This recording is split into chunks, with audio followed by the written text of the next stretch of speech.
Hello student, आज अपन चर्चा करेंगे न्यूमेरिकल के बारे में। चैप्टर नंबर 6 के न्यूमेरिकल पर चर्चा करेंगे।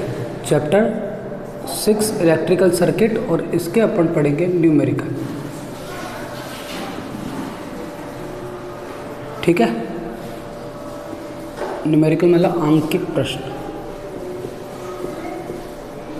आंकिक प्रश्न। अब देखो कुछ एक क्वेश्चन कर लेते हैं अपन, है ना। और बाकी तुम्हें कोई भी प्रॉब्लम हो तो मेरे को कमेंट सेक्शन में कमेंट कर देना या ग्रुप पर सेंड कर देना। तो अपन बात करते हैं एक पहले एग्जाम्पल की कि तुम्हें एक ऐसा क्वेश्चन दिया गया, कैसा कि भाई ये 3 रजिस्टेंस है, 1 2 और 3, तीनों रजिस्टेंस आर ओम के, और यहाँ से एक और रजिस्टेंस और यहाँ से एक और रजिस्टेंस भी आर ओम के। तो तुमसे पूछा ए और सी, ए और सी के बीच में इक्विवेलेंट रेजिस्टेंस की वैल्यू फाइंड आउट करो। इक्विवेलेंट रेजिस्टेंस की वैल्यू फाइंड आउट करो। भाई कैसे करेंगे देखते हैं। देखो इसमें ना कोई सीरीज वाला रूल लग रहा है ना कोई पैरेलल वाला रूल लग रहा है, तो सर कैसे करो। तो अपना एक फॉर्मूला पढ़ा था अपन ने, व्हीटस्टोन ब्रिज में पढ़ा था कि व्हीटस्टोन ब्रिज में अगर बैलेंसिंग कंडीशन आएगी या इक्विलिब्रियम कंडीशन आएगी, वहाँ पर P/Q इज इक्वल टू रहता है R/S के। तो ये कौन सी है, balance condition for Wheatstone bridge, balance condition for Wheatstone bridge. अब देखिए इसमें लागू होती है। तो देखो एक एक चीज़ करेंगे कि सबसे पहले ए बना लिया, यहाँ बी, यहाँ सी और यहाँ डी। ए बी सी और डी, क्लियर।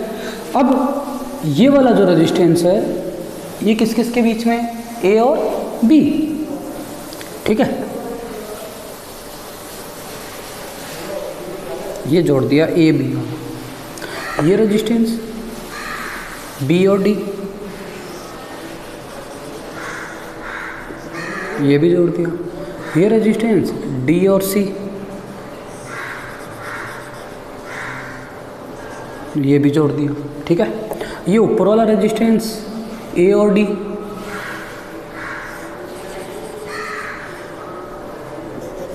ये भी जोड़ दिया। और ये वाला रेजिस्टेंस बी और सी, और ये भी जोड़ दिया। बोलो क्लियर है। अब यहाँ पर अपन एन बाबा, इसमें कौन सा काम करता है, एन बाबा रूल। एन बाबा मतलब ये है, ये पी, ये क्यू, ये आर और ये एस। अब देखते हैं इसमें व्हीटस्टोन ब्रिज की इक्विलिब्रियम कंडीशन काम करती है नहीं करती है। पी की जगह आर, क्यू की जगह आर की जगह आर और एस की जगह भी आर। कैंसिल, ये कैंसिल, तो 1 = 1। तो ये जो कंडीशन है ये फुलफिल कर गई। और अगर फुलफिल कर गई तो बी और डी पर पोटेंशियल क्या होगा, इक्वल होगा। और इस वाली ब्रांच में फ्लो होने वाली करंट की वैल्यू क्या हो जाती है, 0। तो ये चाहे ब्रांच हो चाहे नहीं हो, कोई मतलब नहीं है। तो भाई देखो ये वाली ब्रांच से कोई करंट आएगी नहीं, और जब इस ब्रांच से करंट 0 तो इस ब्रांच का भी कोई रोल नहीं होगा। तो अपन इस सर्किट को कैसे कर सकते हैं, देखो ये इस सर्किट का रिप्रेजेंटेशन है ए बी सी और डी। अब ये वाला रेजिस्टेंस काउंट होगा, ये वाला आ जाएगा, ये वाला आ जाएगा और ये वाला आ जाएगा, आर आर आर आर।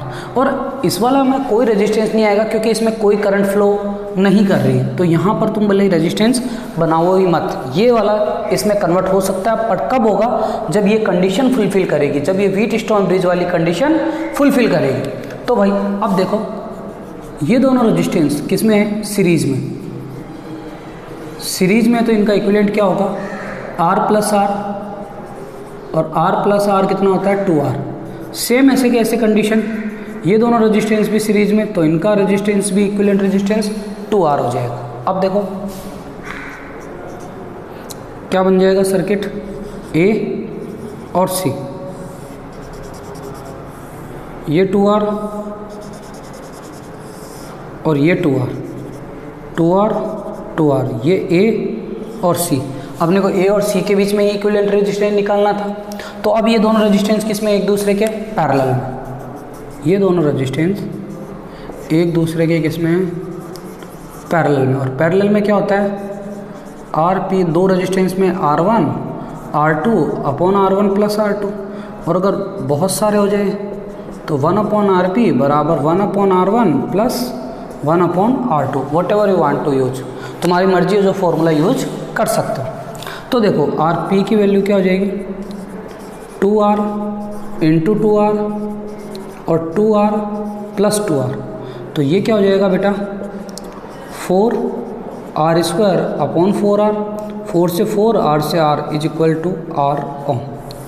तो आंसर क्या है इसका? R ओम।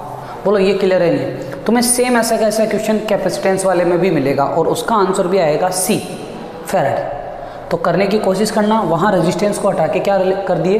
कैपेसिटर ऐड कर दिए, पर सेम एज इट इज ऐसा का ऐसा क्वेश्चन मिलेगा। बोलो ये क्लियर है या नहीं?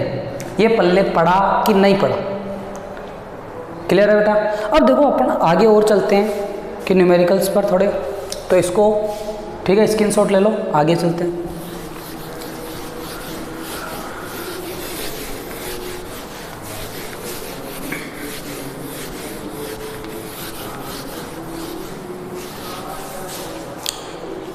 एक क्वेश्चन और क्या दिया गया तुम्हें?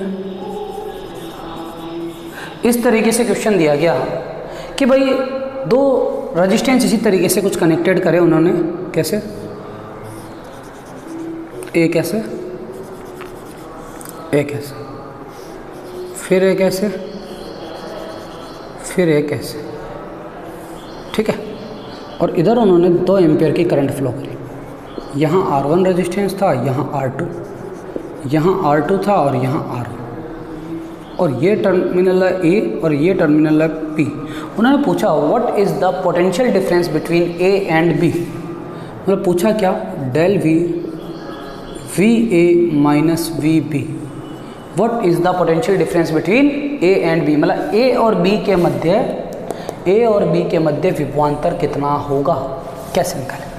देखो एक एक चीज़ समझते हैं कि सबसे पहले 2 एम्पियर की करंट जा रही है, इधर total resistance R1 plus R2, तो इधर भी total resistance R1 plus R2। जब एक करंट सेम रेजिस्टेंस में फ्लो करना जाएगी तो करंट क्या करेगी? अपने आप को हाफ कर लेगी, क्योंकि इधर भी सेम और इधर भी सेम। तो इसने क्या करा?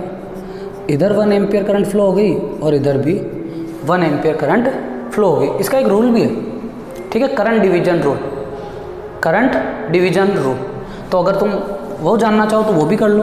देखो मैं टोटल करंट I आ रही है, अगर इस ब्रांच में I1 बोल दे और इस ब्रांच में I2 बोल दे, टोटल रेजिस्टेंस क्या हो गया? 2R1 प्लस R2, क्योंकि R1 plus R2 and R1 plus R2, तो R1 प्लस R2 बाई 2 इसका इक्विवेलेंट रेजिस्टेंस हो जाएगा।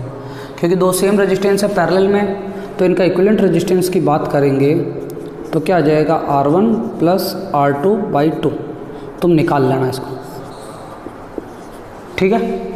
अब देखो अपने को क्या निकालना है? I1 क्या होगा?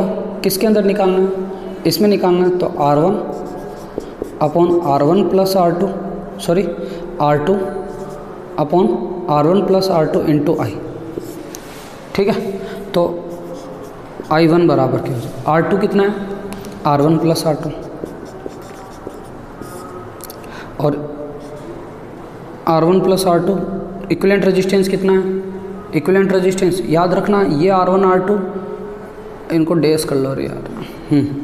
तो R2 डैश कितना है? ये वाला R2 डैश, देखो मैं ऐसा कर देता हूँ, ये रहेगा R1 डैश, ये R2 डैश, ठीक है।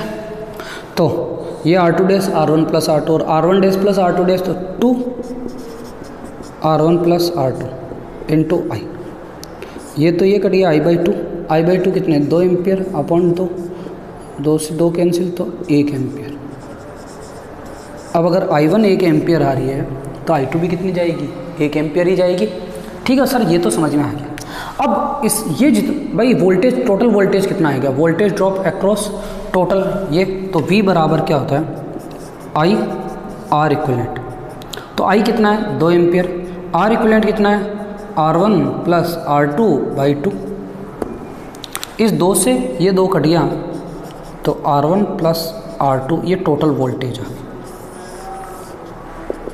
ये क्या आ गया, टोटल वोल्टेज आ गया। अब ये जितना वोल्टेज खाएगा इसमें से, यहाँ पर इसने वोल्टेज कितना दिया है समझना, यहाँ से वोल्टेज जा रहा है R1 प्लस R2।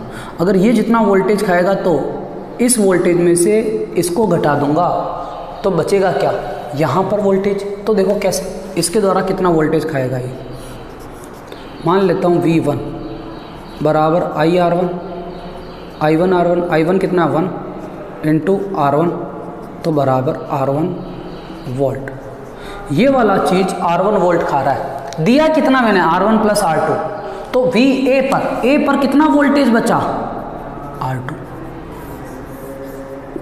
अरे हाँ या ना, क्योंकि भाई R1 प्लस R2 वोल्टेज मैंने दिया और इसने खाया कितना R1 वोल्टेज, तो बचा कितना R1 प्लस R2 में से R1 घटा दूंगा तो बचेगा कितना R2। क्लियर है, ठीक। सेम इसी तरीके से इस पर कितना वोल्टेज ड्रॉप हो रहा है V2 I2 R2, तो 1 इंटू R2, ये R2 वोल्टेज खा रहा तो B पर voltage drop R1 plus R2 दिया और R2 खा गया तो बचा कितना R1, बचा कितना R1। तो R1 बचा, तो अब अपन क्या निकाल देंगे, the potential difference across A and B, VA minus VB, VA पर R2 और VB पर R1, that is the potential difference between A and B। ये हो गया। बोलो ये चीज़ समझ में आई कि नहीं है, क्लियर है, यहाँ तक ओके। चलें आगे बढ़ते हैं।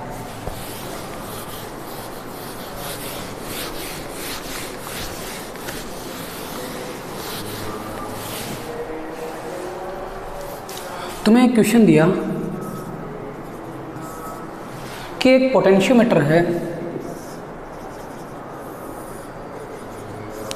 एक पोटेंशियोमीटर है कि ये प्राइमरी सेल की ये करंट आई, ठीक है, और यहाँ पर 2 सेल जोड़े हैं उसने सीरीज में, और उसके लिए उनसे बैलेंसिंग लेंथ उनको मिली कितनी 60 सेंटीमीटर L1, 60 सेंटीमीटर मिली E1 और E2,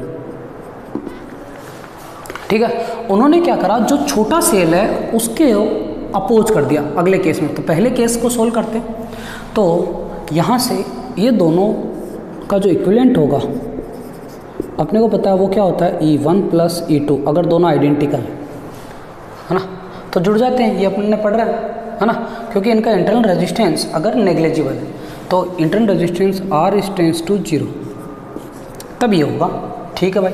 तो देखिए यहाँ से क्या होगा कि E equivalent is directly proportional to L1, तो E इक्विवेलेंट बराबर XL1, तो E equivalent E1 plus E2 बराबर X इंटू 60 सेंटीमीटर, ये इक्वेशन बना।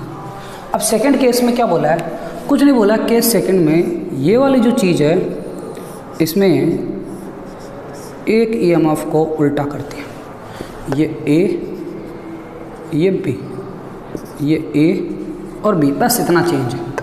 ये E1 है और ये E2 है।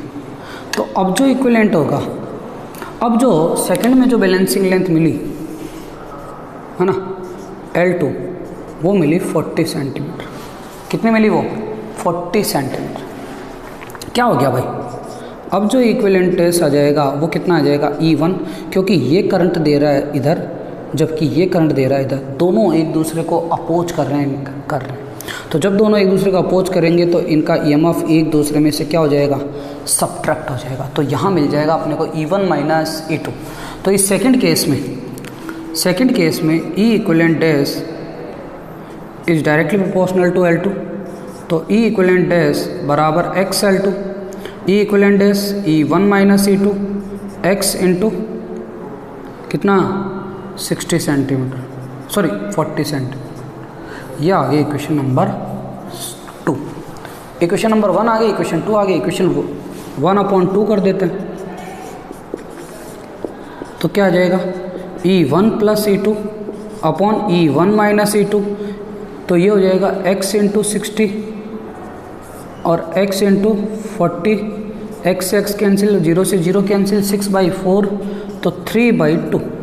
पर पूछा क्या, पूछा ये नहीं, पूछा ये कि what is the ratio of E1 upon E2। ये पूछा तुमसे कि भाई जो E1 और E2 का अनुपात क्या होगा। तो सर कुछ नहीं, इसको अपन क्या करते हैं, क्रॉस मल्टीप्लिकेशन करते हैं।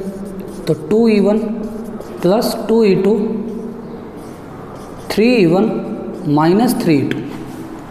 यो माइनस का इधर भेजते हैं और यो प्लस का इधर भेजते हैं। तो ये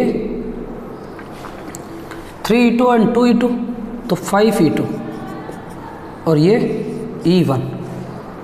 तो यहाँ से E1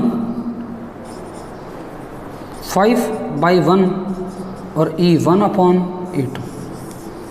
तो रेशो क्या आ गया, 5/1। रेशो क्या आया, 5/1। बोलो ये चीज़ समझ में आई नहीं है। अब कर लो E1 प्लस E2 और E1 माइनस E2, 6 और माइनस 4, 4 का 2 अनुपात। तो ये आ जाएगा नहीं आ जाएगा, बोलो ये न्यूमेरिकल कुछ एक करें अपन ने, आए या नहीं आए।